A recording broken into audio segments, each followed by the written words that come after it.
Okay, today we're talking about 5.5. During 5.5, we're going to talk about graphing linear equations using intercepts. So don't forget your intercepts are just your x and y intercept where it crosses the x-axis and where it crosses the y-axis. We're going to talk about writing linear equations in standard form, and we'll see what that is on the back of this paper. So the first thing we want to talk about is, it says, what are the x and y intercepts of the graph of 3x plus 4y equals 24? Now, I showed in step 1 and in step 2 how to do that. It says to find the x-intercept, substitute 0 for y, and then you just simply solve for x. And then to find the y-intercept, it says substitute 0 for x and solve for y. So we'll do those separate. So the first one, it says substitute 0 for y. So we look at this equation up here. 3x plus 4y turns into 0 equals 24. So I think to myself, 4 times 0, that is 0. So that gets rid of that. 3x equals 24. And then from there it says solve for y, or solve for x. So I'm just solving for x from there by dividing by 3, and I get x equals 8.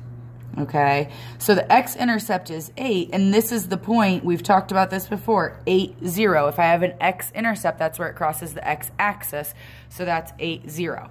So I'm going to do the same thing for y. You go ahead and do that as well, but we're substituting 0 for x because we want to solve for y. So 3 times 0 plus 4y equals 24. And again, 3 times 0 gives me 0, so that cancels out. We get 4y equals 24, and at that point, we're just solving for y. Hopefully you get y equals 6. So my y-intercept is 6, but this we can write as a point 0, 6. Since it's my y-intercept, it's where it crosses the y-axis, and that is at 0, 6. So that's how we solve our x and y intercepts. We're going to take that and apply that to the idea of graphing. Down here in example 2, it says, what is the graph of x minus 2y equals negative 2? So it says first we want to find the x and y intercepts. So that's what we just did up here. So go ahead and do that yourself.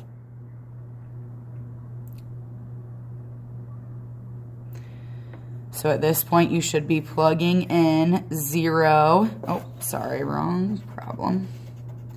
0 for your x and your y separately to solve for them both. So first I'm just finding my x-intercept. And x minus 0 is going to be just x equals negative 2. So that's the point, negative 2, 0. So I'm going to use that as one of my points to be able to graph this line. And then I'm going to find my y-intercept. And to do that, I plug in 0 for x. There we go. Let's plug in 0 for x and then solve for y. So 0 minus 2y, 0 doesn't need to be there. So negative 2y equals negative 2. And just divide by your negative 2 on both sides.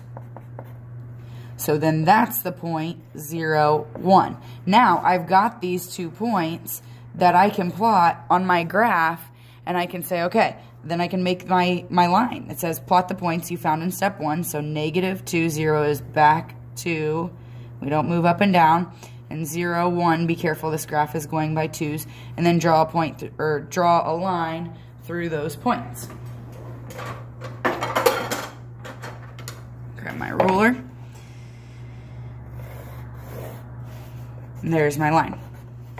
Okay, so what are the ordered pairs for your x and y intercepts? We already came up with that. That's negative 2, 0 and 0, 1. Okay, so that's just one way that you're able to graph. We've talked about y equals mx plus b, slope-intercept graphing from there. We've talked about graphing from point slope. Here's graphing from standard form. Okay, now what is standard form? We'll see that on the back here, down about halfway across the paper. But first we want to talk about graphing these 2 equations because these are kind of tricky for us. We have graphed them before, so hopefully you recall right away your friend that I gave you, Hoy-Vux, remember?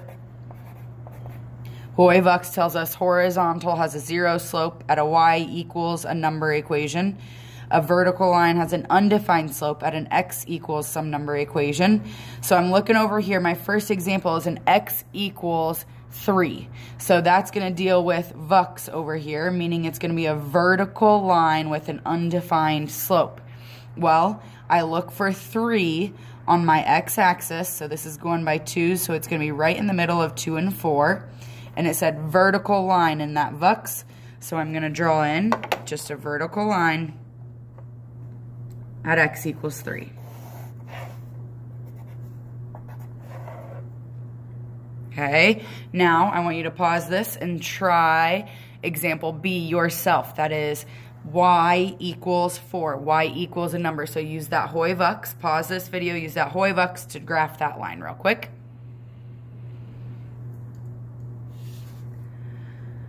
So hopefully you graphed a horizontal line at 4 on the y-axis. Got a little bit off there. For Hoy Vux, y equals 4, I find 4 and I do a horizontal line. Okay? So standard form, like I said, this is new to us. Standard form is something you're going to want to remember because standard form could show up on that end of course test. However, it will not be on your formula sheet. So what standard form is, it's pretty easy. It's just getting your x's and y's on one side of the equal sign. And then if it's a term that does not have an x or y, that guy goes on the other side of the equal sign. So it's ax plus or minus. It could be adding these two together or subtracting these two. by equals c, some number without the variables. Okay, so there are 2 requirements for standard form. One is that a must be positive. So we can see here they kept a positive. A is just a number, a coefficient right in front of x. And a also must be a whole number. So a is kind of picky. It has to be positive and a whole number. So example 4 says, what is y equals negative 3/7 x plus 5 in standard form? So that's in the form y equals mx plus b. That's in our slope-intercept form. But we want it in standard form, where our x and our y are on one side of the equal sign, and then our constant is by itself on the other side of the equal sign. So what I noticed right away is that y is over here and x is over here. So all I'm going to do is I'm going to add the x term to both sides, so that I get, and I'm going to actually write it in the same order that I want for standard form, 3/7 x plus y equals 5. So see how my x and my y are on the left side of the equal sign together, and my c, my constant over here, is all by itself without any x's or y's. Now I have to ask myself, is a positive? Yes, a, the coefficient in front of x, the number in front of x, is positive. Is a whole number? Well, 3/7, that's not a whole number. There's a trick that we can do, though, to get it into being a whole number, and that is multiplying by its denominator. Okay, well, its denominator here is 7, so if I multiply just this by 7, I've got to multiply everything by 7 in both sides. So I take this 7 and I distribute. I get 3x, distribute, plus 7y equals 5 times 7 is 35. That is my standard form of y equals negative 3/7 x plus 5. Okay, so I want you to try that last one yourself. You want to make sure that a is positive and a whole number. So pause this, take the time to try that yourself.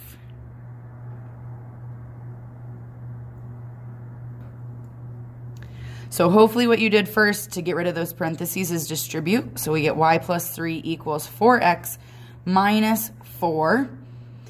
Now, I know I want a to be positive, and I noticed in front of my x, my 4 is positive. So I'm leaving that guy alone, and I'm going to get rid of 4 right here, and I get y plus 7 equals 4x. All right, and then I've got to get my y's and x's together on one side, so I have to subtract my y on both sides, and I get 7 equals 4x minus y. Now, I realize that this is not in the same order as up here. Up here I had my x, and then my y, and then my equals, my constant. Now here I have my constant equals my x and my y, but I should be able to rearrange this and write it, if that's what really bothers you, in that standard form, okay? But either of these are correct because that is in standard form. My x and my y are together, my x is positive and a whole number, and that's standard form. If you want to rewrite it like this so that you have it perfectly in standard form as it's written up here, that's awesome. That's fine. That works as well. Okay, make sure you are getting to work on your homework. I will expect to see that done and completed tomorrow. I will be back. Okay, give it your best effort, please. Thank you.